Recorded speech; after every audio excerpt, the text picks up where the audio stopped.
Ó, então, beleza, mano. Seguinte, é, acho que é legal a gente falar, primeiramente, como que a gente veio parar aqui, né? Não só profissionalmente, mas como que a gente se conheceu, né? As pessoas têm que entender qual que é o motivo da gente estar aqui hoje conversando, né? E eu acho que é legal porque, né, a gente se conheceu lá no laboratório, quando todo mundo estava fazendo, né, a sua pós-graduação. E de lá para cá a gente continuou aí como, né, uma amizade acho que muito legal, cada um aí na sua cidade, né? Hoje o Wagner fala lá dos Estados Unidos, o Nema fala lá de Maceió, eu aqui de São Paulo. E a gente sempre tentou, né, se reunir aí eventualmente, né, em salas virtuais lá no WhatsApp, sempre falando muita besteira, sempre dando muita risada e sempre falando muita coisa aí também, né, do nosso meio, que é nutrição, atividade física, ciência e tudo mais, né? E aí surgiu essa ideia do por que não a gente gravar essas conversas, né? Sem muita firula, sem nada, né? Sem formalidade, sem nada do tipo, mas para, né, ser a nosso momento aí de descontração e por que não, né, alguma coisa construtiva também. E a gente começou a gravar isso daqui agora, esse é o primeiro vídeo, então acho que é importante a gente falar um pouquinho aqui como cada um chegou até aqui, né? E como que a gente se cruzou até, né, a gente acabar formando aqui, né, esse círculo aqui tão bacana e que tem mais pessoas aí que talvez venham aqui falar com a gente, né? Então, vamos começar com os mais velhos aí, né? Vamos dar prioridade para os mais velhos. Vagnão ou Doutor Wagner Dantas? Eu prefiro Wagner. Acho que Vagnão, alguém me perguntou isso mesmo, sabia? Porque, pelo menos aqui nos Estados Unidos, quando você vira doutor, é como se fosse uma exigência, né? Chamarem você de doutor, né? Porque eu aprendi até, lembrei de onde foi. Por que não me chamar de doutor? Eu penso ao contrário. No inglês, você tem que falar que você ganhou, né? O seu título de PhD, né? You earn, né? uhum. E isso é importante porque eles falam, você trabalhou duro para isso, tal, né? Então eles fazem questão, né? Tipo, você ganhar o título de doutor ou MD chamar de doutor. Mas aí eu brinquei e respondi isso pro meu chefe. Eu falei, mas na minha certidão de nascimento não tá lá doutor. Tá, então eu Bem prefiro. diferente daqui, né? Exato, eu Aqui prefiro. é um Eu assunto que dá prefiro. até para a gente falar um outro dia, né, cara? Rende bastante, bastante assunto isso de usar ou não, né? O título aí de doutor, né? Sim, Acho que é bem sim. legal isso. Aguinaldo, Legal. fala aí pra gente como que você começou, como que você foi parar aí nos Estados Unidos, rapidamente aí, né? Só para a gente introduzir aí a galera. Tá bom. Meu nome é Wagner Dantas, como você mesmo frisou, Gui. Eu sou formado em Educação Física e eu sempre tive esse interesse de entender como é que o exercício funciona, por que ele é tão importante nessas questões que dizem respeito a desfecho de saúde. Mas eu queria dar um passo além de entender um pouco mais aprofundado, né? E aí eu não sabia muito bem como fazer isso, e eu achando que, de repente, se eu fizesse outra faculdade, um curso de graduação, eu ia conseguir entender, ou teoricamente atender essas expectativas. Então, eu fui tentar fazer uma segunda graduação, que foi Ciências Biomédicas. E aí, quando eu estava quase para começar o terceiro ano, eu percebi que não, essas questões que eu gostaria de responder não seriam respondidas, e aí eu parei. E aí eu falei, poxa, de repente, vou fazer um mestrado. O mestrado vai me ajudar a entender, compreender com mais profundidade ou não. E aí fui fazer o mestrado. E eu comecei o mestrado em 2000, eu entrei no laboratório em 2011 e 2012. E ali comecei o mestrado. No mestrado eu estudei o efeito de uma sessão de exercício, nessa regulação de como que como é que a insulina ajuda o músculo a captar mais glicose em mulheres que apresentam a síndrome do ovário policístico. A SOP. A SOP, isso. A desordem endocrinológica mais prevalente nas mulheres em idade fértil, né?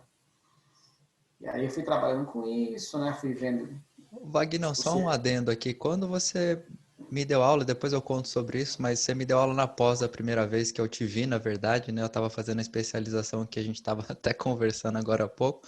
Lá você estava começando o doutorado, né? Ou você já estava no mestrado? Eu estava para terminar o mestrado já, na verdade, né? Eu estava para terminar o mestrado, eu não lembro Isso exatamente foi o em mês. 2013 que eu entrei lá na Ah, época. então não, Gui, eu estava na metade do meu mestrado. Eu terminei o meu mestrado em 2014, Ah, tá então eu certo. estava na metade, eu estava no meu mestrado, né? E aí, bom, aí terminei meu mestrado em 2014, eu fiquei meio perdido de como seguir ou não depois, do que eu seguiria. E aí, quando me veio a cabeça de, poxa, eu quero continuar trabalhando com essa questão de obesidade, resistência insulínica, diabetes, exercício físico, eu falei, poxa, cirurgia bariátrica estava muito à tona naquela época, está muito à tona ainda, né? E havia uma oportunidade de a gente seguir trabalhando com isso. E aí, quando foi em 2015, eu fui trabalhar com os efeitos do exercício físico combinado à cirurgia bariátrica, olhando esses desfechos que têm relação com a resistência insulínica. E aí, eu comecei em 2015, quando foi em 2018, eu vim para os Estados Unidos para fazer um ano do meu doutorado aqui nos Estados Unidos, através de uma bolsa que chama BEP, da Fundação de Amparo à Pesquisa do Estado de São Paulo. E aí eu fiquei esse um ano trabalhando nos Estados Unidos, Comendo o né? pão que o diabo amassou, né, Wagner? Bom Comendo falar, pão né? com o Porque todo mundo diabo. acha que ficou um ano, né, nos Estados Unidos, com Eu bolsa. vinha a passeio, não, exato, vinha É. passeando, tudo. Mas foi uma experiência muito legal. Foi o pão que o diabo amassou, mas eu também percebo que eu cresci muito. Porque também, eu acho que tem os dois, só fazendo um corte aí, que tem os dois pontos, né? Eu não sou o tipo de pessoa que eu vou falar que, nossa, foi fácil. Não foi. Foi, Sim, de fato, o pão que o diabo amassou. Mas eu também acredito que quando você realmente, quando o desejo que há em você é legítimo o suficiente, isso essas sobrepõe, né? sobrepõe. Então acaba que foi muito difícil, mas eu consegui claramente alinhar o meu desejo com aquilo que eu tinha que fazer para conseguir ter o êxito. E tanto que foi êxito que quando eu vim para os Estados Unidos, eu tive convite para retornar para os Estados Unidos em outros laboratórios para fazer o meu pós-doutorado. Então eu voltei para o Brasil em 2019 e aí voltei, preparei minha defesa e voltei para os Estados Unidos para fazer o meu pós-doutoramento aqui nos Estados Unidos. E Wagner, só para a galera saber, você estava no sanduíche e a primeira vez que, né, que você foi para Cleveland, né?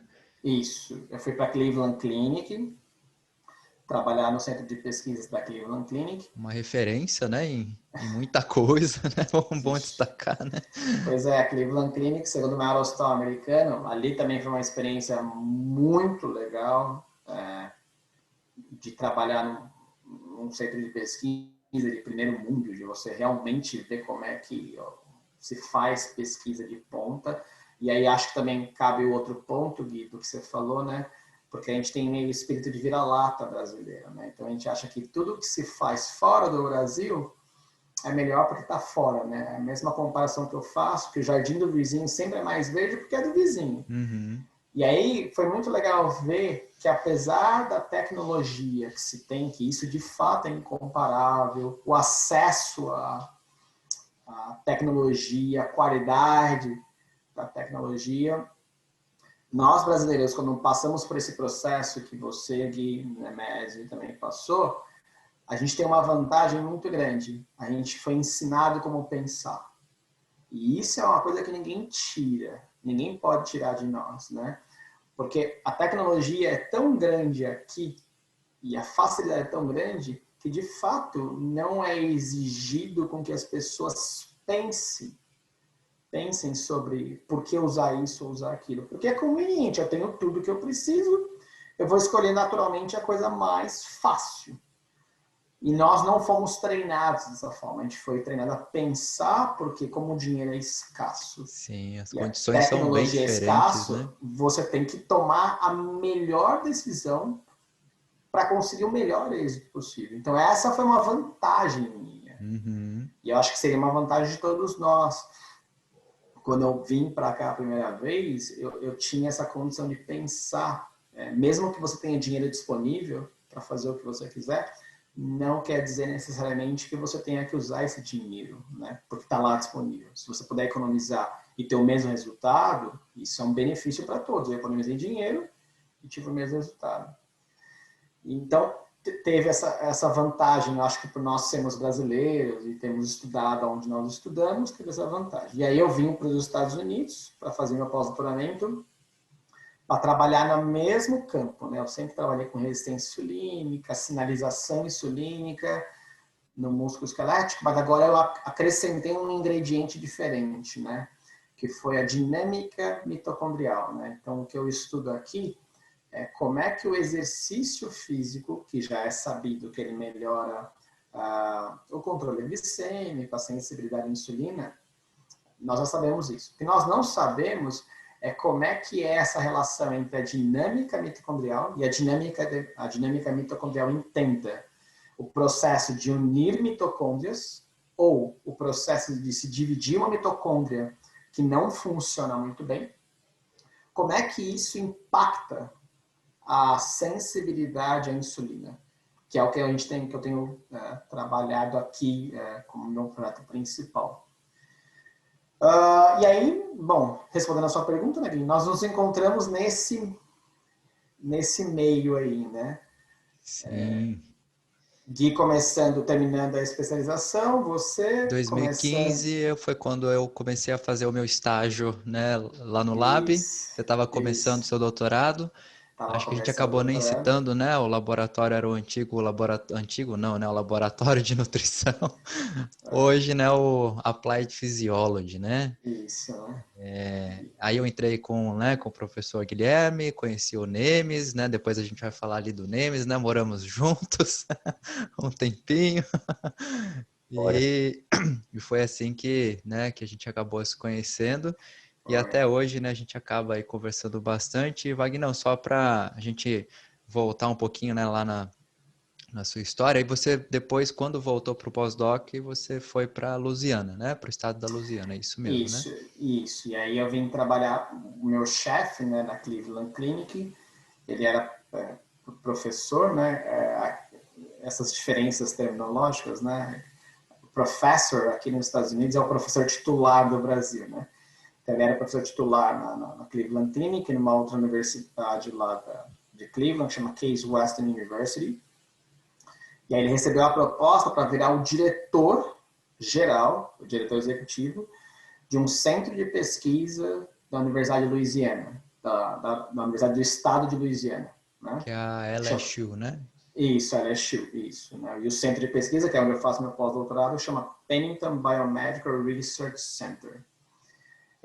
Hoje, a Pennington, eu diria que está entre os 3 maiores centros de pesquisa do mundo que estudam nutrição, obesidade e atividade física ou exercício físico, né? Se você pegar, por exemplo, os autores que mais estudam isso no mundo, né? Eu diria para você que entre os 10, 5 estão dentro da Pennington, são professores da Pennington. E aí, daí o motivo pelo qual eu decidi, de fato, me mudar para cá. Legal. E Wagner, só conta um pouquinho aí para o pessoal da sua experiência prática também, né? Que você sempre trabalhou paralelo, né? A Sim. pesquisa, né? Ao seu desenvolvimento aí enquanto um pesquisador. Eu acho que isso é o que vai, né, no fim, ajudar a gente aqui bastante, né? Para essas aplicações da ciência prática, né?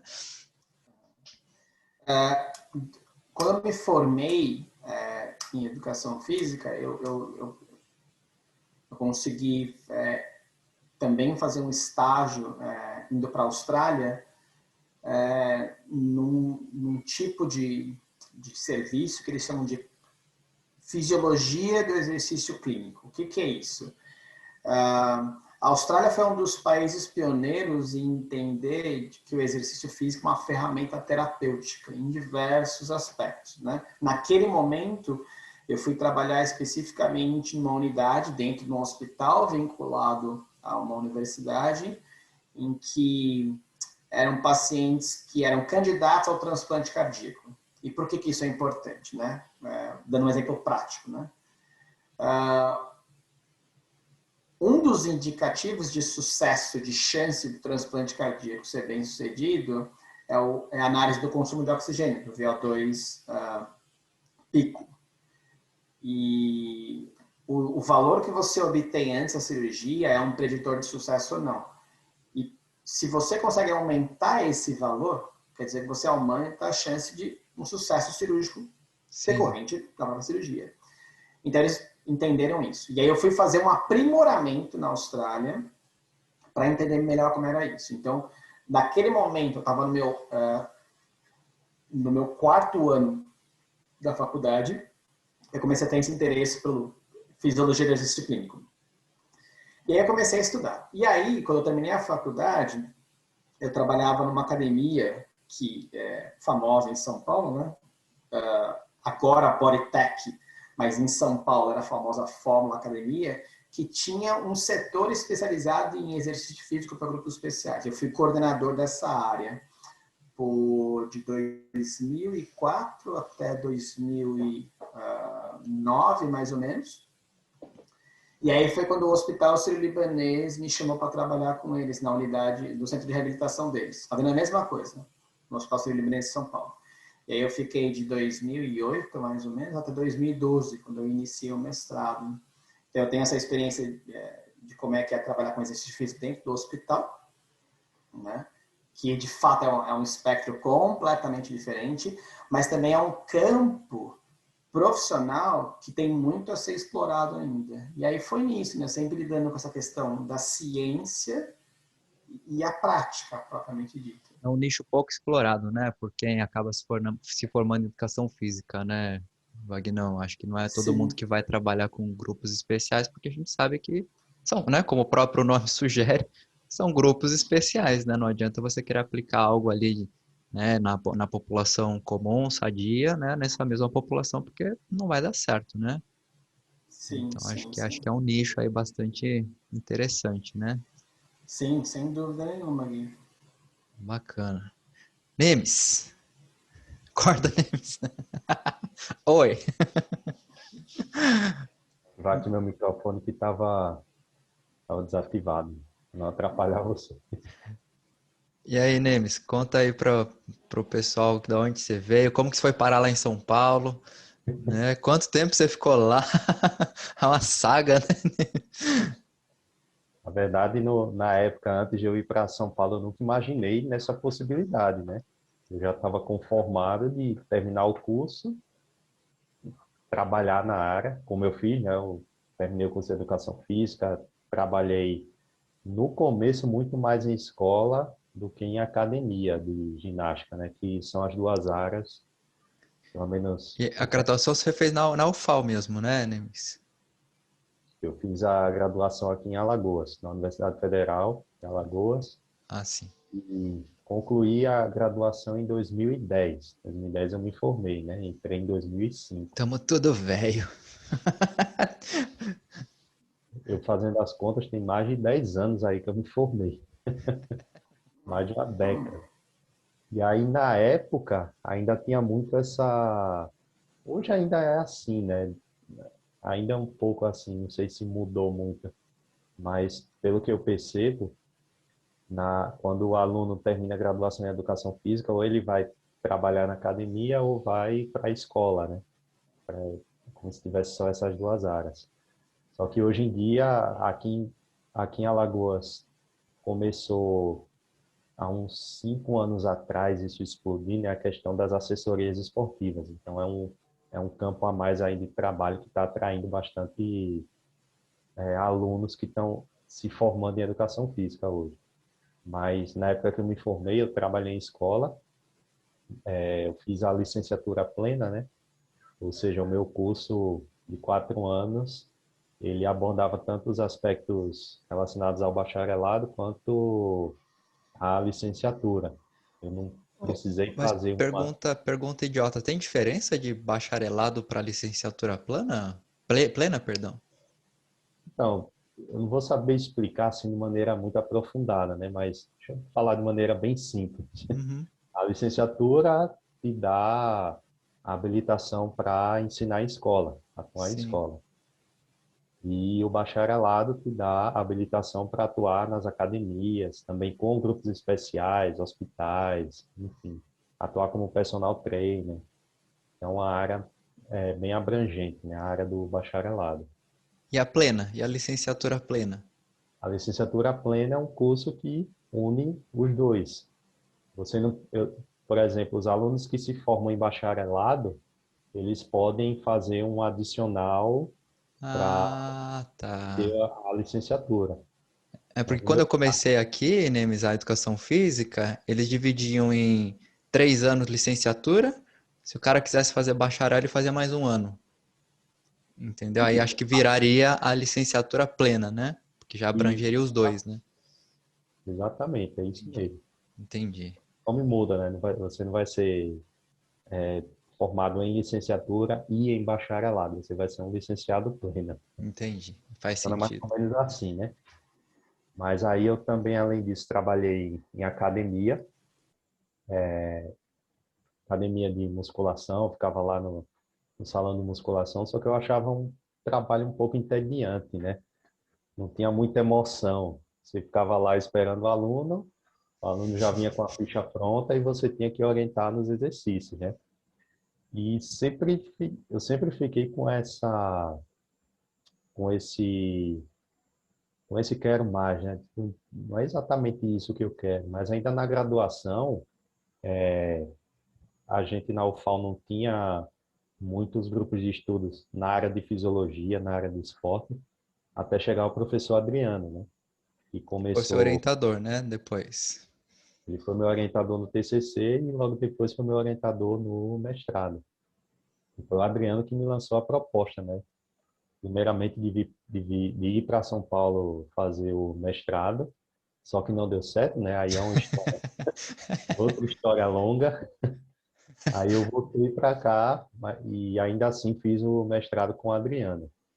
Só que no mestrado eu fiz uma espécie de intercâmbio com a Universidade de São Paulo, a Escola de Educação Física, né? O laboratório do professor Adriano estudava o quê, Nemes? É o Ladesp, né? Na verdade, Ou não? aqui em Maceió, o Adriano ele estudava Perdão, suplementação. Rômulo, né? Do Rômulo. Falei besteira. E aí o Rômulo, lá em São Paulo, que tem essa parceria antiga, né, com o Adriano, ele abriu o laboratório para que eu pudesse realizar a pesquisa do mestrado, né, que a gente chama de coleta de dados. Então aí eu fui para São Paulo, passei um ano coletando os dados do mestrado. No mestrado eu trabalhei com suplementação de creatina e testei suplementação de creatina em desempenho, especificamente no ciclismo, né? Mas o ciclismo indoor, ciclismo estacionário, ou seja, era um teste que o ciclista realizava em um rolo, né? Só aquele rolo estacionário que o ciclista usa quando Sim. é A galera chuvosa. até começou a comprar isso daí agora na pandemia, né? Pra pedalar em casa. Não sei se vocês chegaram a ver. E muita gente fez isso, é exatamente um rolo desse tipo, né? Não exatamente esses mais populares, mas um rolo que tinha um certo grau de acurácia, né, nas medidas de quilometragem. Ele também media a potência, né, que o atleta realizava durante a execução do exercício. Estima, na verdade, né? Não dá para ter uma ideia exata, mas era uma estimativa bem próxima. Então, eu consegui fazer, eu fiz essa parte do mestrado, a coleta, né, que é a parte principal da pós-graduação stricto sensu, aí Que, em São Paulo. que te rendeu uma boa publicação também, né, Nemes? No seu E mestrado, né? a gente conseguiu publicar no Medicine Insights, né, que na época foi uma das primeiras publicações de alto impacto assim do Adriano, que começou, na verdade, como orientador aqui em Maceió, E ele já vinha publicando, né, com os meninos aqui que são pessoal já conhecido, né, da área, que são feras também, o Marcos, o Rafael, enfim. E essa publicação do Medicine Science foi o que abriu caminho assim para passos mais largos, né, do Adriano. E hoje ele tem publicações em revistas tão importantes quanto, né, o Medicine Science. Mas, enfim, não deixa de ser uma revista de alto Sim. impacto, né, na nossa área. E aí, nessa experiência de ir para São Paulo, foi que eu conheci o pessoal do Laboratório de Nutrição, comecei a conversar mais com o Guilherme, conhecer, participar das reuniões do grupo. Eu lembro Guilherme que que não sou eu, tá, né? É só para deixar claro. o Guilherme é o nosso orientador, né, o Guilherme Fioli. E aí eu conheci o Vagnão assim de vista, né? Eu lembro do Vagnão, mas a Isso que eu gente ia não. perguntar, mano, como é que foi aí? Você conheceu o Vagnão? Então, e aí eu concluí o mestrado, voltei para Maceió, defendi, mas eu já estava conversando com o Guilherme Arpioli, né, sobre um projeto de pesquisa para dar início ao doutorado. E aí viajei novamente para São Paulo para fazer o doutorado e foi nisso que eu conheci o Wagner, que já estava no laboratório de nutrição, estava concluindo o mestrado na época. Isso foi E então 2014? Não, isso, 2014, né? eu viajei em 2014. E aí a gente se conheceu em 2014, né? Ah, e aí, em 2015, eu entrei de fato no doutorado, né? Consegui a aprovação da secretaria da pós-graduação, que tem todo um trâmite, né? Uma reunião. É só dizer, ó, quero fazer, não. Se o projeto é avaliado, enfim, tem todo um procedimento. Vocês bem sabem, né? E aí, nessa convivência, foi que eu conheci o Wagner, né? O Wagner falava pouco, um sujeito tímido. Ah, tá. Cara. O E logo Vitão, que depois era pra estar aqui, né? Que não está. O Vitão, na verdade, foi o primeiro que eu conheci, né? Porque na época que eu fui para São Paulo, na primeira tentativa do mestrado, foi que eu conheci o Vitão. Então, o Vitão, Ah, eu conheço aí desde 2010, em longas datas. Tempo que o Vitão era digamos, mais fit. mais slim. Sim. Bom, e a época do doutorado foi uma época que eu aprendi bastante, né, na EFE e conheci pessoas aí que fizeram diferença depois, assim, tanto na minha carreira quanto no âmbito pessoal, né? Tanto é que a gente está aqui conversando hoje. Pois é, a gente saiu do laboratório tem que 3 anos, né? Mais ou menos. Quer Passou dizer, rápido. eu saí há 3, né? Vocês saíram um pouco depois disso, né? Aí Acho que há 2 anos, pouco mais de 2 anos. O Nemes defendeu o doutorado um pouco antes, sei lá, acho que uns dois, foi. 3 meses antes de mim. Eu Foi, assisti a defesa dele e depois eu defendi em junho, então vai ter 2 anos aí, mais ou menos. Eu vou completar 2 anos, na verdade, agora em na junho. defesa do Neme você tava lá, não tava, Vagnão, também, né? A Tava, gente tava lá, tava né? assim, tava. Uhum. Verdade. E aí o Nemes depois voltou para Maceió e hoje virou professor, né, Nemes? E hoje estou aqui ralando como professor. E aí você, né, você acha que você não acabou não citando, mas você estudou carnosina, né, no E doutorado, né? no mestrado eu estudei creatina, no doutorado continuei nessa área de suplementação. E aí estudei suplementação de betalanina, né? Que é o aminoácido que quando a gente ingere, né? Falando de maneira bem superficial, você aumenta um, um dipeptídeo, ou seja, a junção de dois aminoácidos no músculo, né? A carnosina. Mais betalanina, mais carnosina em tese, né? Você Só sintetiza. pro pessoal entender, né? Dentro do grupo de pesquisa haviam linhas, né? Dos professores as quais a gente acabava ali conhecendo porque cada um ia estudar um assunto em específico. dentro de um guarda-chuva maior, né? Foi quando, inclusive, eu e o Nemes acabamos até nos aproximando, porque tínhamos o mesmo orientador e, né, e acabávamos ali um ajudando o outro. Foi, inclusive, como acabei aí me aproximando mais, né, por afinidade também, porque o Vagnão na época estudava outra coisa, né, Vagnão? Não tinha nada a ver com beta-alanina, né? A gente acabava, né, se aproximando mais ali mesmo, né, das atividades do laboratório, ia bandejar junto, tomar café junto, a gente ficava até tarde lá no laboratório, né, então A viagem. isso A, acabou a falando, parte que eu tenho saudade lá da USP é justamente a hora do essa bandejão. prosa, né, velho? É verdade, cara. A coisa da USP é a pesquisa, não são os equipamentos, não é o fato de ser a maior É, universidade da América Latina, não.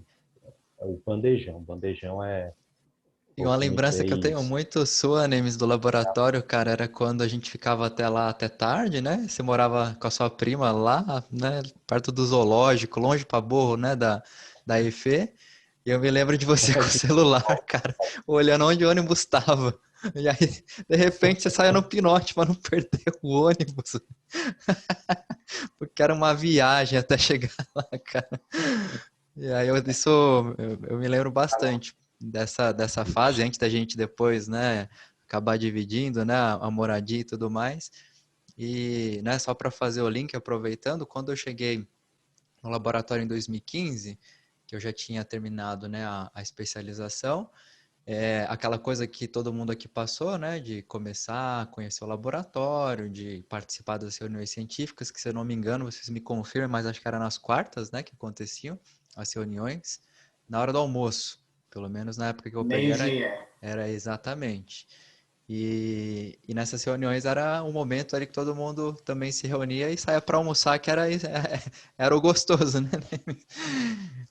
E foi em 2016 que oficialmente eu comecei, né, o meu projeto também lá, né, no laboratório. E a gente acabou ali, né, se aproximando mais ainda até o fim de tudo. Muita água rolou, né? A gente nem vai citar nada aqui agora. Fica para uma outra conversa. História muito longa. Muito longa, né, Nemes?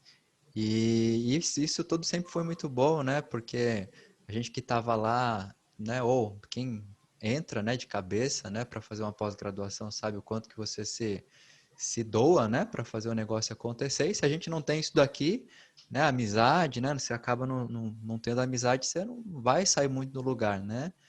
E eu acho que isso aqui foi fundamental para a gente ter aqui, né, hoje, né, criado essa amizade aí que, né, transcende, né, as portas aí do laboratório, né? E acho que isso para mim, quando eu lembro assim, né, da época, né, que a gente passou junto lá, isso é uma das coisas que mais valiosas aí que a gente acabou tendo, né? Mais do que o título, né, de mestre, doutor, enfim. Acho que isso daqui é o que mais para mim valeu, né? Porque por mim acho que isso não vai acabar, né? Tá todo mundo longe e agora a gente consegue de alguma forma se reunir aqui e bater papo, né? Gui, acho que eu queria só adicionar um outro ponto, adicionar literalmente isso que você falou. Às vezes as pessoas que vão nos escutar, elas não têm muita noção do que é esse ambiente de pós-graduação estrito sensu, né? Porque elas comparam naturalmente a pós-graduação como sendo a especialização, né? Então elas acham, por exemplo, que não na especialização eu estudei muito, nossa, foi muito difícil. E, na verdade, o ambiente de pós-graduação estrito sensu para você ganhar, né, o título de mestre ou doutor, é um ambiente muito complexo, né? É um ambiente muito complexo pela dificuldade de a gente ter que cursar muitas disciplinas, tem que estudar bastante, tem que coletar as coletas de dados, como o Nemésio falou, para a gente responder a nossa pergunta de pesquisa, tem que treinar a escrita, a gente tem que Lê muito. apresentar, ler muito. Então, a gente todo momento é testado. E esse tipo de ambiente favorece muito a gente não dá atenção devida para a saúde psicológica. E por isso que quando você fala essa questão de fazer amigos, de manter essa amizade, e mais do que isso, de ter a possibilidade de você chamar esses amigos de irmãos vindo desse meio, eu acho que é algo muito valoroso.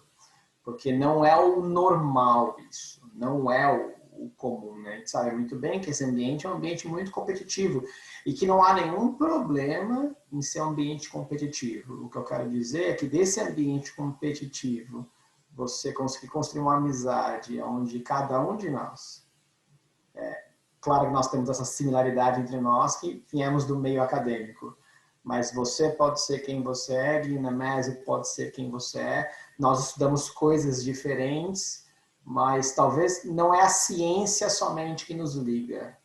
Acho que outras afetividades surgiram desse meio. Sim. E que acho que esse é o segredo, né? Nemésio tem o seu sucesso hoje na sua área, você também, Gui, o próprio Vitor também tem o sucesso dele, eu tenho o meu sucesso, e que, de uma certa forma, a gente tenta manter isso para além da questão científica. A questão científica, eu diria que é só um pretexto. Um bom pretexto, por sinal, um bom pretexto. Mas acho que ela é só um pretexto, né? E isso é muito bom. Eu gosto muito disso. Não, com certeza. Eu acho que a gente consegue unir o melhor dos dois mundos, né, Vagnão? Pô, né, a amizade, né?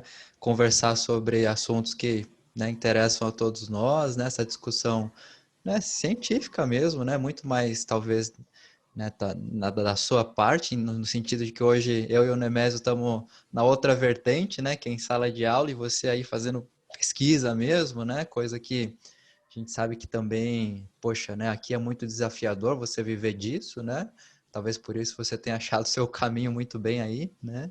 Que também a gente pode falar em um outro momento, né? Essa questão da diferença, né? De ser pesquisador nos Estados Unidos, no Brasil ou em outro lugar, porque talvez mude um pouco, né? Esse conceito, né?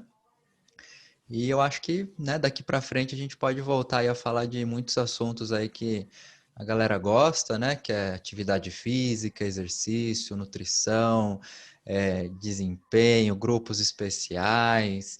Tem, né, assunto que não acaba mais, que eu acho que a gente pode, né, acabar desenvolvendo aqui de uma maneira bem tranquila, né? Eu já comentei com vocês, né? Sem jargões científicos, né? E se a gente usar, que a gente esclareça, porque eu acho que é uma linguagem que tem que ir para todo mundo, né? Não só para, né, os nossos pares aí, para os nossos colegas.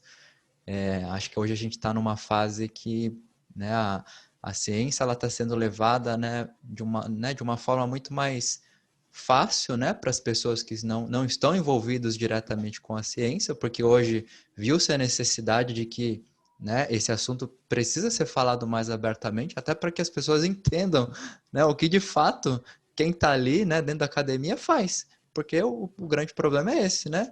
Eu não sei vocês, mas quando eu ia tentar falar, sei lá, para os meus pais, né, o que eu estava fazendo na pós, como que você explica para alguém que, né, não é desse meio ou não tem muita noção, né? Pô, você tá ali, só estuda, né? O que você tá fazendo? É muito difícil de as pessoas entenderem o valor disso, né? Acho que envolve uma questão cultural, uma série de coisas, né? Que talvez não venha aqui ao caso, mas que precisa ser falado, né? E qual que é a relevância daquilo que a gente faz também, né? Até cesou a gente, né? Tipo, para que serve betalanina? Vai salvar a vida de alguém?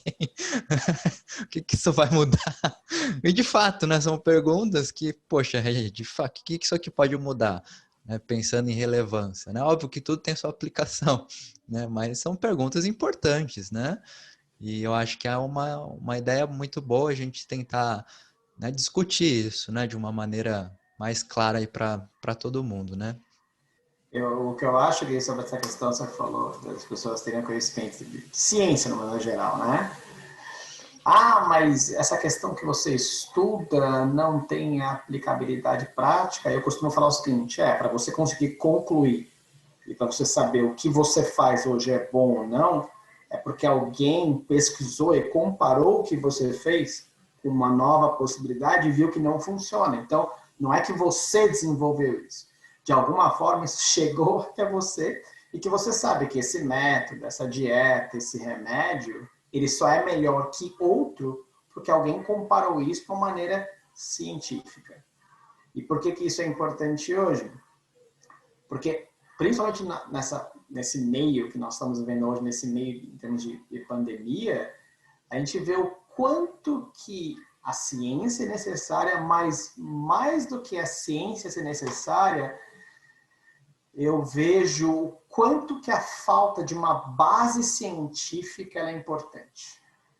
A falta de conceitos científicos básicos e elementares levam a discussões e a conclusões completamente equivocadas, né? E aí, entrando nessa questão que você falou, da diferença, isso é uma coisa para a gente conversar depois, talvez essa seja uma da diferença, por exemplo, entre os Estados Unidos e o Brasil. Se você olhar, por exemplo, a questão política que houve na questão da pandemia foi bem parecida. Mas por que os Estados Unidos ganhou um rumo diferente, por exemplo, do Brasil, né? E aí eu tenho que chamar a atenção da população, porque a população, de maneira geral, do ponto de vista científico, tem uma formação um pouco melhor. E isso faz toda a diferença. Fez toda a diferença. O que você falou, né, de ter uma base, né, coisa que realmente aqui a gente não tem, né? É só pegar pelas universidades aqui, a gente, né, mesmo pode confirmar que na universidade a gente tem uma, né, como é que eu posso dizer, ensinam a BNT, Vancouver, ensinam normas, não ensinam ciência, né? Você tá só, né, cara crachá, o cara só tá ali, né, seguindo uma norma, ele não tá tendo, né, esse pensamento científico, né, sendo desenvolvido. E na verdade também, Gui, acho que você tem razão, concordo com você. Existe um outro ponto que é muito diferente, por exemplo, do Brasil e Estados Unidos, né? O Brasil, acho que é pelo menos eu não consigo lembrar de outros, um dos poucos lugares do mundo onde a universidade serve para profissionalizar. Então, você vai para a universidade para ter um emprego. E se você estudar a ideia de universidade, a universidade, universo, é tudo, menos dar emprego para você, menos te dar uma profissão. Isso, por exemplo, nos Estados Unidos é muito claro. Quando um cara vai fazer, sei lá, vai fazer um bacharelado em economia, ele vai fazer doutorado em história, vai fazer doutorado em estatística, vai fazer doutorado, às vezes, até em área da saúde. Porque a ideia é você ter conhecimento. E o conhecimento é algo livre, algo amplo. Você não restringe um conhecimento a um campo específico. Sim, ele não está fazendo o curso esperando que ele saia dali com um bom emprego, né? Ele pode. Eu acredito que é uma consequência, isso, inclusive, né? Mas não é, a universidade não é um fim em si. Ela acaba se tornando um meio. E aí é o problema que vai chegar no que você e o Nemésio têm visto na sala de aula. O aluno ele é tão especializado no buraco da fechadura, da porta do banheiro, da casa da mãe dele, que quando ele vê outra porta, outra fechadura, ele não consegue reconhecer. Sabe. Né? E aí você vê esses conceitos, né? Um exemplo claro, né? Eu não vou tomar a vacina porque é RNA e vai mudar o meu DNA. Se você escuta isso, você fala, meu Deus, como é que um RNA consegue mudar um DNA? Assim, conceitualmente a gente ri, mas é para chorar, né? É para chorar, porque o problema está lá atrás, lá na educação básica, né? Lá no ensino médio, de entender na biologia o que é um DNA, o que é um RNA, qual é a função do DNA, qual é a função do RNA, como o RNA funciona. Então, falar de ciência é falar da vida do cotidiano. Né? Quando a gente vai falar, por exemplo, de suplementação, muito embora eu tire sarro disso, mas ela tem a sua aplicação, porque muito embora a gente fale o esporte de alto rendimento é para 1%, 2% da população. Tudo bem, mas é 1%, 2% da população e que merece a atenção devida também para isso. É um nicho, né? Um público específico, nicho, né? É um nicho, né? E que você vira um especialista naquela área. Mas eu acho que tem um outro fator importante. Eu não estudo isso, eu não me interesso, mas eu entendo que o cara que entende um indivíduo de como ele tem que render 100%, ficaria muito mais fácil entender ou fazer um indivíduo que está doente render 5% a mais. Porque 5% a mais para um cara que quer concorrer à medalha de ouro, vai dividir ele entre medalhista de bronze ou medalhista de ouro. Para um indivíduo doente, é uma melhora da doença, uma melhora Exato, clínica, qualidade de vida, né? qualidade de vida, ter dor ou não ter dor, né? Cirurgia ou não cirurgia, coisas desse tipo. Então, de novo, acho que o conhecimento ele não pode ser uma coisa que a gente acha que vai ser restringida, colocada em uma caixa, e que aquilo é o conhecimento, somente aquilo exemplifica o conhecimento. O conhecimento é algo muito mais amplo, e essa conexão, essas interações são tão importantes quanto. Ah, legal. Quer falar, Nemes? Falando nesse aspecto, isso. Uma coisa que eu percebi nas faculdades, e principalmente nessa área, né? Na minha área da educação física, não sei, na nutrição também parece que tem muito isso, mas eu percebo alguns alunos que já vêm como se fosse uma pré-concepção, né? Ele acha que já praticou tantos anos de musculação, de academia ou determinado esporte, então eu sei aplicar treino, eu sei aplicar um treino para hipertrofia para qualquer pessoa. Eu preciso só ir à faculdade para ter o diploma, mas tudo isso eu já sei. E aí eu percebo quando eu trago um artigo, quando eu mostro onde é que ele pesquisa artigo científico, por que um exercício de, por exemplo, supino serve para hipertrofia de peitoral, mas também para ativa o tríceps braquial, por exemplo. Muitas vezes o aluno fica, mas como assim? Eu não sabia disso antes. Como é que eu posso estar errado? Sabe? Uhum. E é difícil você trabalhar isso durante em 6 meses, num semestre, né?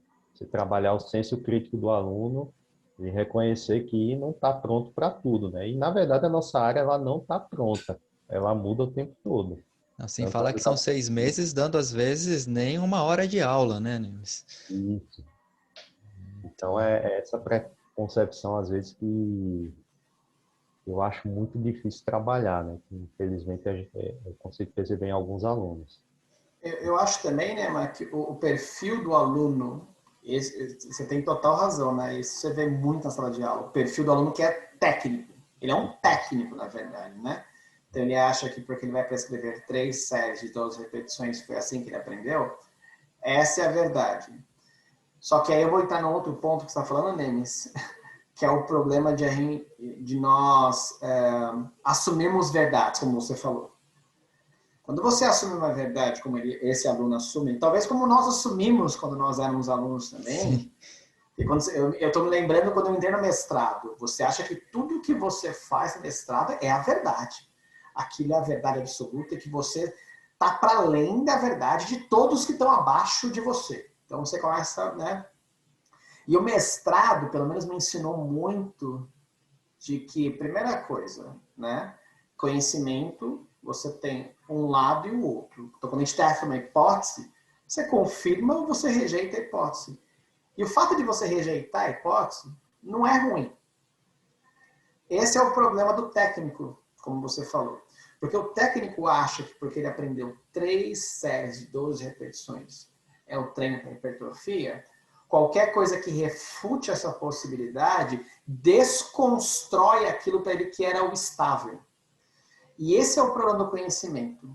Quando a gente se dispõe a conhecer, você tem que assumir, primeiramente, que você não pode ter zona de conforto. Esse é o primeiro fator mais complicado. Porque essa relação do aluno e professor, e principalmente, infelizmente, nós temos que comentar isso, na universidade particular é uma relação comercial.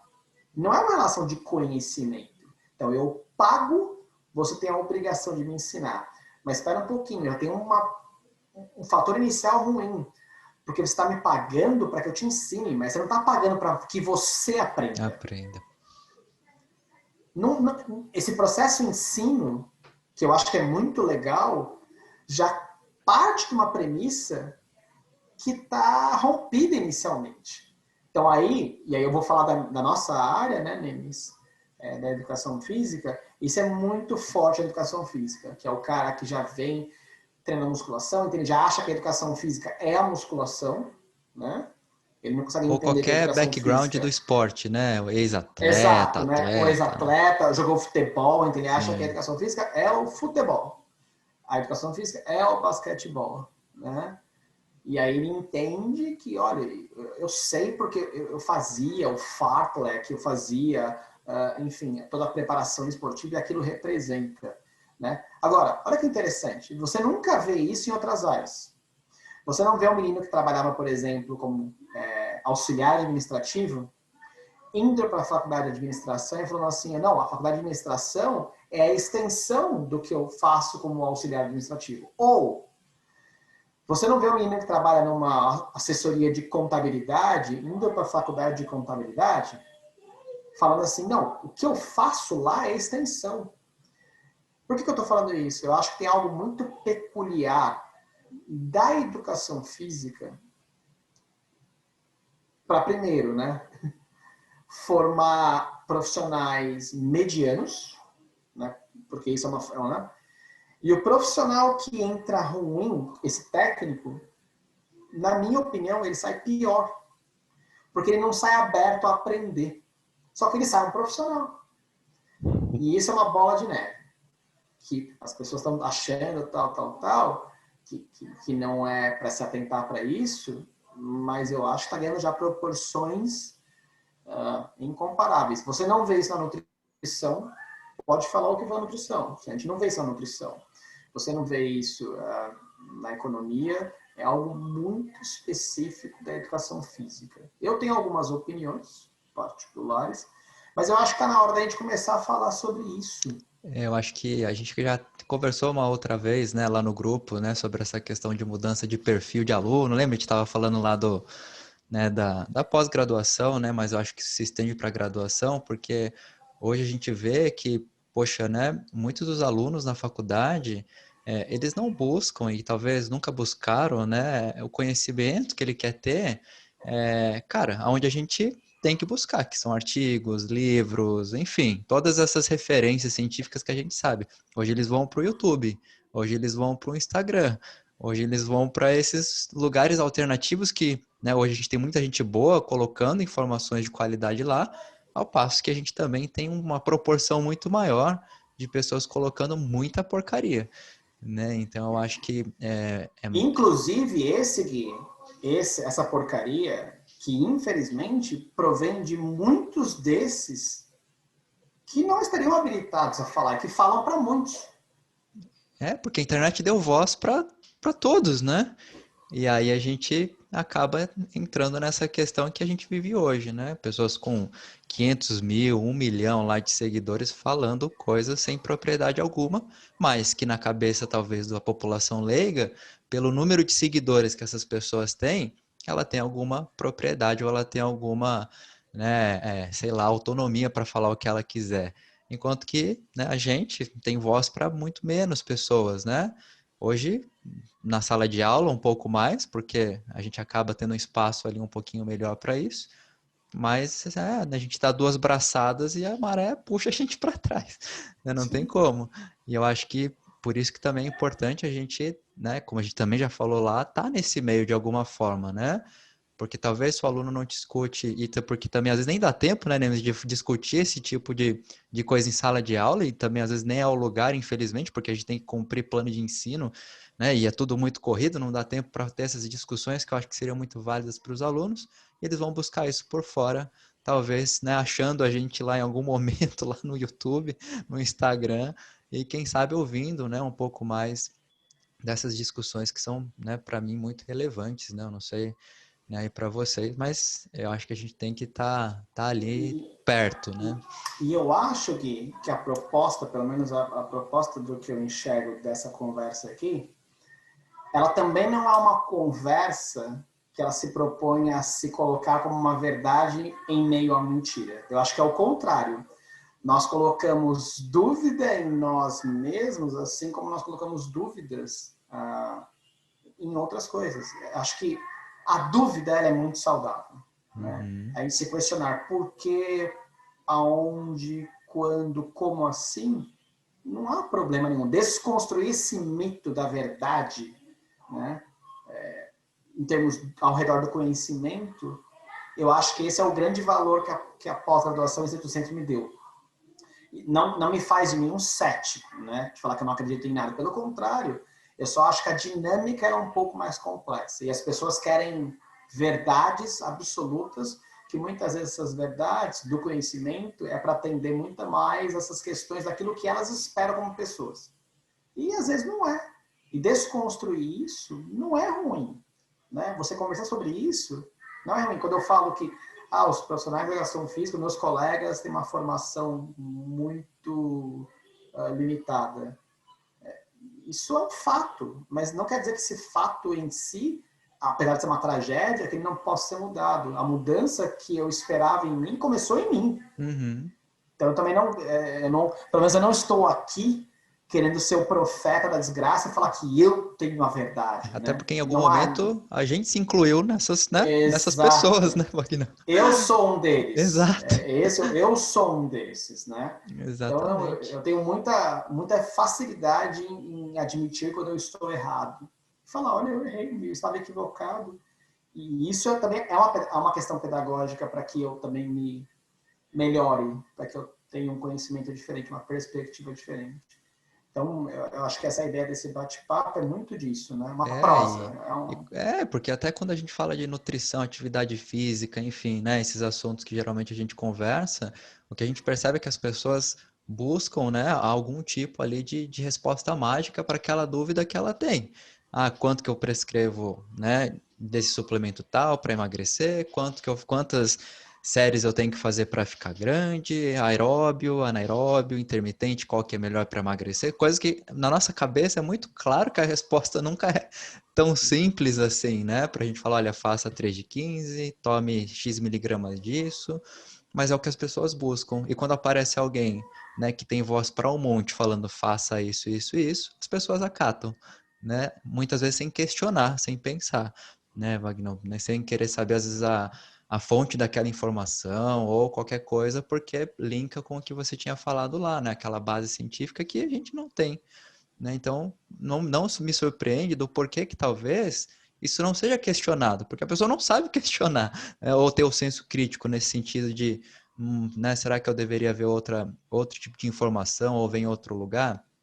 Não à toa hoje a gente vive com as fake news, né, que é um problema aí bastante grave que, né, tem aí sua raiz, né, do problema com o fato de a gente não se questionar, não ter um senso crítico, né? E eu acho que isso é bastante interessante para a gente discutir esses assuntos todos linkados aí à nutrição e exercício, né? Acho que é assunto que não acaba mais para conversar sobre isso tudo, né? E Nem me quer falar. falar em fake news, eu vi uma notícia essa semana bombástica. Descobriram a causa da pandemia. Falei isso, eu não sei se vai bugar o vídeo, né? Se postar. Mas eu recebi lá uma manchete. Descobriram a causa da E pandemia. qual é a causa? Um deboche que fizeram no desfile de escola de samba no ano passado. Como assim? Ele ficou com raiva e mandou fazer a pandemia na China e distribuir para o mundo. É tipo um castigo, Entendi. né? Não sei se vocês viram o meme. Não vi. Eu recebi no grupo de família. Assim, né? A galera vai vendo as notícias. É interessante, né? Fica assim interessante do ponto de vista que parece ser lógico, né? Ano passado zombaram, fizeram a. Eu não sei nem se zombaram, né? Porque na desfile de escola de samba é tudo uma encenação, né? Um teatro. Eles querem representar algum momento na história, enfim. Mas aí mandaram isso e muita gente acredita, né? Ó, é Deus com raiva. Mas por que que eu estou falando isso? Não entrar no mérito de religião, né? Mas como que a gente recebe, né, algumas informações e não questiona. E sempre vem assim, né? Mostra uma lógica fácil, simples. A gente acredita. Eu, quando eu era moleque, eu acreditava, né, nessas coisas. Até adulto já, né? Lá com 20, 21 anos, você lê alguns memes assim e não questiona, né? Ah, é verdade, faz sentido. Quando, se você de fato questionar, você vê que tudo tem falhas, né? Você começa a encontrar as falhas daquela lógica. Mas, Nemes, eu vou ser um pouco provocador, acho que é uma das minhas funções aqui, até devido a essa minha história, vocês sabem, essa questão teológica e tal. Não entendo por que a gente não possa questionar a questão religiosa. Não entendo por quê. Até porque o que eu entendo, a questão religiosa, existe esse paradigma entre religião e ciência, né? E aí você vê que é uma construção humana isso, né? Não, não, mas eu só quis dar o exemplo, não no caso de mérito religioso, né? Mas assim, de modo geral, que às vezes a exceção pode ser, por exemplo, descoberta a cura do câncer de estômago. Beba água e você vai ver como vai aliviar a dor. É a água curando o câncer do estômago, entendeu? Mas não especificamente no mérito religioso. Mas pra gente... Não, mas eu entendo que talvez a gente precise também passar por esse deserto dessa discussão, Sim. porque, por exemplo, para esse argumento que se usaram, né, esse possível argumento de que, devido ao deboche do carnaval, Deus colocou uma praga na China, né? Aí a primeira coisa que me veio à cabeça agora é pensar, nossa, que Deus mau, que Deus Exato. sensível, que por conta de um deboche no carnaval, que, por sinal, carnaval só tem essa questão cultural no Brasil, porque aqui nos Estados Unidos, onde eu moro, tem o Mardi Gras, que é uma festa para do carnaval. É uma festa católica.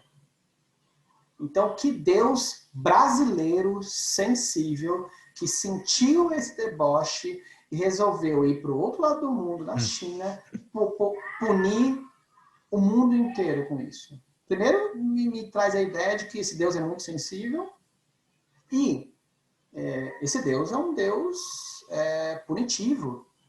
O que, exatamente, para mim, na minha opinião, é assim, é a anti-mensagem do que realmente é Deus, né? Essa questão da fé é muito legal e ela não precisa ter evidência, né? Agora, essa questão religiosa, seja ela qual for a vertente e que ela se torna dogmática, em que você consegue só ver aquilo, ela é perigosa. E acho que, de uma certa forma, a gente tem que comentar também sobre isso. O que eu não tenho direito é de comentar sobre a sua fé. Nenhum. Porque a fé é aquilo que você pisa e não vê. E aquilo que a gente não vê, eu não consigo mensurar. E é por isso que tem esse conflito de achar que ciência e religião não conversam. Não. Fé e ciência não conversam. Porque como é que eu provo aquilo que eu não vejo? A ciência só consegue provar aquilo que é biológico, né? Então eu estou vendo ou aquilo que eu consigo imaginar. Mas como é que eu consigo provar, né? E aí surge essa ideia que eu acho que ela acaba sendo perigosa, né? Então, eu não vou tomar vacina porque a vacina foi feita a partir de feto. Aí você fala, tá, porque, mas aí porque ela foi abortado. Mas quem disse para você que esse feto foi abortado? Né? Começa, sabe, esse tipo de desinformação que vai ganhando proporções que você fala, nossa, né? Aí, né? Ninguém quer falar da cloroquina. Mas a vacina vai virar jacaré. Aí você toma cloroquina. Aí você está numa UTI tomando cloroquina e você está morrendo. Então você vai morrer com essa suposta verdade enquanto você havia outras opções? Uhum. É esse tipo de... eu tenho pensado bastante sobre essa questão verdade. Essa questão que as pessoas estão assumindo hoje lados de uma verdade e elas estão dispostas a morrer, né? Aí você fala, caramba, mas precisava ser assim? Seja ele para qual lado for, né? Seja se tem um contexto religioso ou não, você fala assim, precisava ser assim? E eu acho que muito disso é a questão de como é que você leva a informação. Hoje nós temos um problema. A quantidade de informação é tão grande que as pessoas não têm capacidade de filtrar isso. E eu acho que hoje que esses meios de comunicação uma das funções é filtrar essa informação, mas não filtrar de falar, essa é a verdade. É de falar assim, ó, existe essa linha aqui. Existe essa linha aqui. E o espectador vai decidir o que é bom para ele. Sim. De informar. Eu não preciso dar... Jornalista, por exemplo, não tem que dar opinião. Por exemplo, eu acho que essa é a nossa função aqui. Eu não vou dar a minha opinião aqui. Eu vou falar o que há em termos de conversa daquilo que eu estudo. A minha opinião é minha. E eu tenho que aqui, minha função é informar. E informar eu tenho que falar, ó, existe esse lado, que por mais que eu não concorde, é um lado, e existe esse lado aqui. Bom, Muitas vezes as pessoas têm uma dificuldade de entender que aquilo que há, né? Igual você comentou, Wagner, o que hoje existem de evidências, vamos colocar assim, né? Aplicando aqui para nossa conversa, as pessoas misturam isso com a sua opinião. exato. Né? Então, se Não você é. falar assim, olha, hoje não tem evidências que tal intervenção nutricional é benéfica para o emagrecimento. Não é o que eu acho, né? É o que, Exato. por enquanto, é o status quo, né? Né? Do que tem. Não é uma questão de eu, né, opinar, de ser meu achismo ou não. Né? E as pessoas acham, você é blá, blá, blá. E aí começam os Exato. rótulos, né? Que aí o rótulo de que o doutor Guilherme Yamaguchi defende esse lado, ou Exato. aquele lado.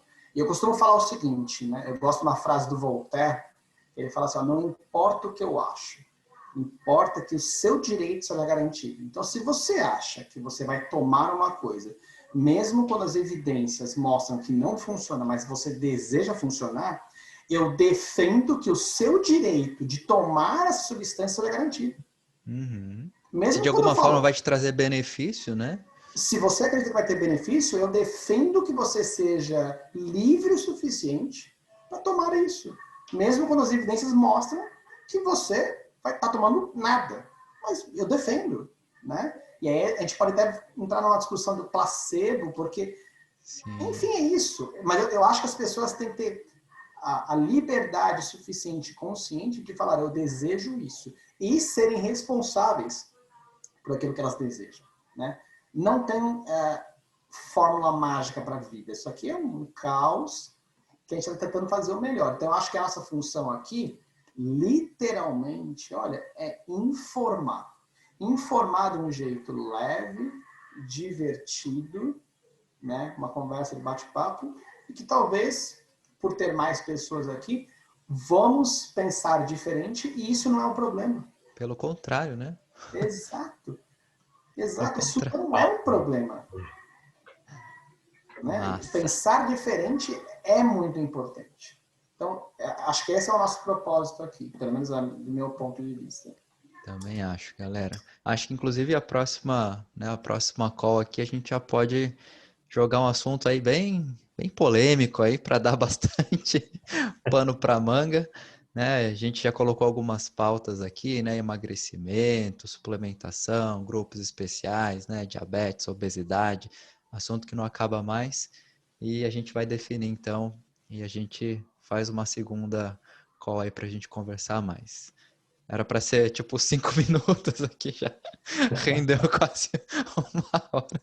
Mas, Foi bom. Foi pois é, eu bom. também vejo como algo bom, né? Muito bom. Como sempre, né? Foi assim. Mas, Polêmico, a gente pode fazer o seguinte, pegar umas fotos assim umas fotos famosas, sem mostrar rosto, e dizer se é bomba ou não é bomba.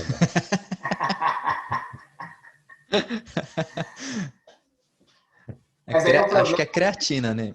o problema é que... Lembro uma vez que um aluno, eu não lembro exatamente a pergunta, mas ele falou se eu era contra alguma coisa assim. E não posso ser contra nada. E esteroide, inclusive, é usado Uma como medicação, né? medicação, né? Tem um fim Então, terapêutico. nesse sentido polêmico aí, Nemes, eu já tenho uma opinião já muito complexa para esse sentido. Não, aí foi que eu falei. Eu disse, não sou contra. Agora sim, se você faz uma propaganda mostrando fotos suas, você tomou bom. Você faz uma propaganda mostrando fotos suas, dizendo que o seu aluno vai ter o mesmo resultado, então diga o que foi que você Seja fez. transparente, né? Tem um Então, cara contra quem toma, mas se você tomou, seja sincero, né? então, o Vai meu fazer problema com essa propaganda de turma... suplemento, que treina assim, assado. Então, O meu problema com essa turma é porque eu tenho inveja deles. Eu morro de inveja. Eu falo, eu não tenho a coragem de tomar o que vocês tomam e eu desejo loucamente ter o corpo que vocês têm. Eu fico puto. Desculpa, eu fico puto. Eu falo, mano, eu queria tomar isso aí. Acho que você falou bem a verdade, Wagner. Não, queria ter coragem, cara. Eu queria ter coragem. Meu ponto não é, nossa, vai fazer mal para... Não, eu queria ter coragem, porque o negócio funciona mesmo. A verdade, eu falo, eu queria tomar, só que deve ser bom. Rapaz, o resultado é absurdo, mas eu não tenho coragem. Então eu fico bravo comigo e falo, rapaz, eu queria ter a coragem dessa turma. Porque realmente, acho que a gente tem que começar a desmistificar de falar que, nossa, é perigoso. É perigoso, mas funciona aquela beleza. Então o argumento entre funcionar que é uma beleza e ser perigoso, o que as pessoas têm palpável hoje é o quê? É o que eu quero, é o que eu quero é que funcione. Por isso que nunca vai... A questão do esteroide é uma discussão boba hoje, infantil. Porque, mas tá colocando o corpinho no Instagram, eu também queria colocar, bicho. Porra, claro que eu não tenho. Para você, essa conversa, né? Numa sala de aula, assim, conversando com os alunos, ele chegou e falou, professor, eu treinava, mas não ficava forte. Aí tive que fazer isso. Exato. Mas hoje você continua treinando? Eu continuo. Por quê? Porque tem que manter, né? Como foi que você teve esse resultado? Tomando um anabolizante. E por que você treina hoje ainda? Deu resultado, não foi o treino. O anabolizante. É a lógica, né? Mas é um assunto bom, né? Acho que a gente já falou. Isso é outra coisa que rende muito falar, cara. Se o uso de anabolizante acompanhado de médico é seguro, né? Aquela coisa toda que ficam falando, né? Defende, né? Quer dizer, não defende, né? Mas tenta argumentar que tomar esteroide anabolizante para fins estéticos pode ser benéfico para a saúde, ou pelo menos pode não causar os efeitos colaterais que as evidências mostram, né? Inclusive, eu participei de uma apresentação, na verdade foi um debate, né, lá na USP na época sobre esse assunto. Um professor, o Bruno Gualano, né, que tentava argumentar por que não usar, e um médico tentando argumentar por que usar pode ser seguro, né, para fins estéticos. Então, né, mas isso é uma coisa só para complementar. Essa discussão eu não entro com esse viés de que tem que usar ou não usar. Porque quando a gente fala de segurança, na verdade, esse argumento é um argumento de mercado. É um argumento econômico. Como você mesmo falou, que usar com a supervisão de um médico. Ora, se a lógica que nós construímos aqui é de que faz mal, independente de ter a supervisão de um médico, que por mais que ele tenha estudado isso ou não, fará mal. Então, por isso que essa discussão eu não entro, porque é uma discussão econômica. Porque é uma questão de reserva de mercado. Qual será o custo que será cobrado para isso? Para ter essa supervisão, comparado com a não supervisão. Uhum. Então, esses argumentos que estão muito, sabe, na edge, que está muito no backstage ali de falar assim, não, que tem que usar, não tem que usar. Tudo bem, isso é um critério técnico. Mas se a gente for falar nessa questão de que, olha, faz mal, e aí você coloca supervisionado ou não, pera um pouquinho. Não faz muito sentido, porque fará mal do mesmo jeito. É um argumento econômico. Então, eu acho que essa discussão, por exemplo, sobre o esteroide, propriamente, ou mesmo a suplementação em algumas questões, ela é muito mais uma discussão econômica do que uma discussão técnica. Porque é reserva de mercado. O nutricionista vai reivindicar a atuação por conta disso, e um médico que trabalha com essa vertente também vai reivindicar porque ele acha que porque eles formam em medicina, eles estudam mais. Então, é uma guerra do discurso. E aí, esse discurso, na verdade, tem uma propriedade muito mais econômica. Então, essa é uma discussão que eu não entro. Uhum. Você pode perguntar a minha opinião, porque não tem o menor sentido. Não tem o menor sentido. Se a discussão faz mal, mas eu tenho o direito de, ok. Agora, faz mal. Mas aí quem é o profissional habilitado para isso, aí é barbárie. Uhum. Aí é barbárie. Aí não faz o menor sentido. Magnão, o que faz mal é você usar bomba, mas modulação hormonal, é só mudar o nome. Ou se não, reposição, eles chamam de DHT, né? DHT? TRT. TRT. TRT. DHT é a... É o dihidrotestosterona, né? Fica do range fisiológico. Então, mas aí, né? Você percebe como é que o discurso é bonito? Né? Parece até me soa mais seguro, inclusive. Exato, soa científico, né? THT, terapia hormonal, sei lá. Terapia de reposição de testosterona. O TRT é terapia de reposição de testosterona, no caso. Mas aí você vê como é que o discurso é muito bonito. Por isso que eu falo, hoje nós estamos numa época do discurso. Quem é que tem que repor testosterona? Quem está hipogonádico. E por que o cara ficou hipogonádico? Com falta de produção de testosterona? Porque ele pôs tanta testosterona exógena que faliu testículo, faliu o ovário da mulher. E aí, de fato, você precisa repor mesmo. Né? Lascou o eixo, né? Exatamente, você lascou o eixo. Hipotálamo, lascou as bolas. Exatamente. Então, você percebe como é que o discurso é muito bonito? Então, e eu tô falando isso porque, né? Mas coloca o educador físico Bruno Gualano para discutir com um médico. Esse tipo de arquetipia eu não entro. Esse tipo de arquetipia... Porque a gente está discutindo tudo, menos conhecimento. O que está se discutindo nesse tipo de argumentação é poder. Porque se você sabe que algo é ruim, como isso é, mas que de fato funciona, a discussão é quem é que está habilitado para prescrever aquilo que é ruim. E aí é uma discussão econômica. Porque imagina o mercado para isso. Imagina a quantidade de pessoas para isso. Sim. Né? Então, esse tipo de argumentação não é para mim. Né? Você posta uma foto lá com o peitoral estourando, bração estourando, escreve um texto bem difícil que ninguém entende,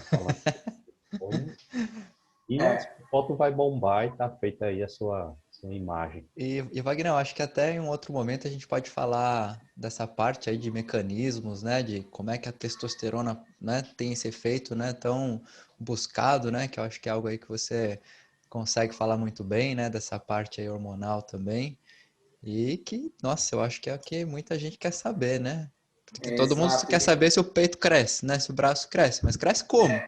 Da onde é que vem? Cresce, né? E acho que o grande barato, e aí acho que por que me levou isso para isso? Porque isso no meu mestrado indiretamente, né? É entender que para o homem tem um efeito, mas para a mulher tem um efeito completamente diferente. E o que as pessoas não entendem é assim, ó, realmente cresce o peito? Realmente cresce o peito. Só que crescem outras coisas também.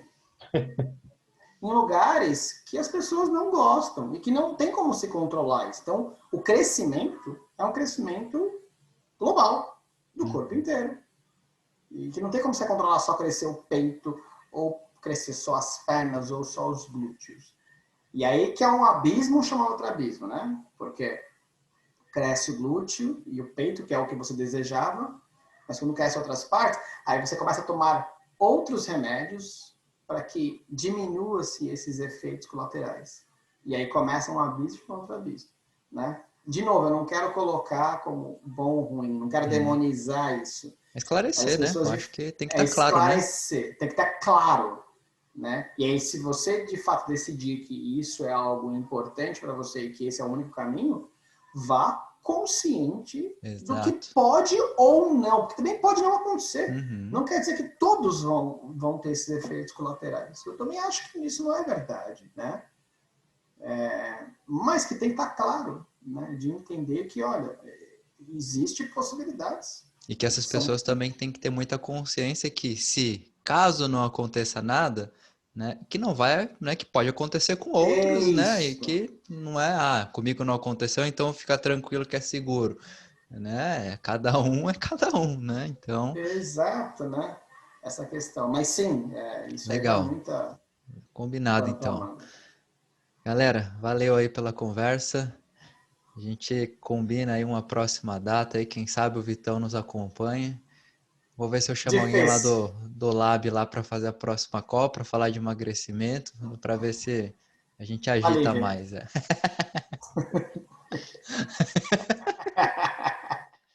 Vai dar Ou o próprio Vitão, o case de Chama pra... sucesso. Que sucesso.